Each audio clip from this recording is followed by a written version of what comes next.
electricity generation in South Africa is changing.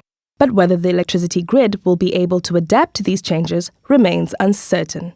More and more independent power producers are generating energy. Private citizens are increasingly installing their own capacity, and much of this new production is in the form of wind and solar power. These trends mean the system is becoming more decentralized. Generation capacity is planned for regions where demand is low, meaning grid planners need to plan and build new transmission lines to connect this new supply to demand centers. Solar and wind energy is inherently intermittent, as it depends on the variable and uncertain nature of wind and sunshine. Systems operators must keep supply and demand in balance at all times.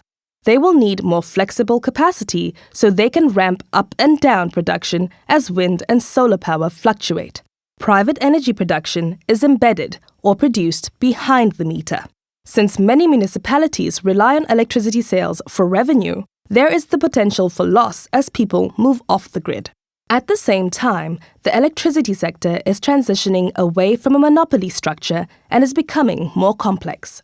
How the government responds to these changes will determine the uptake of renewable energy, associated economic growth, and the distribution of benefits.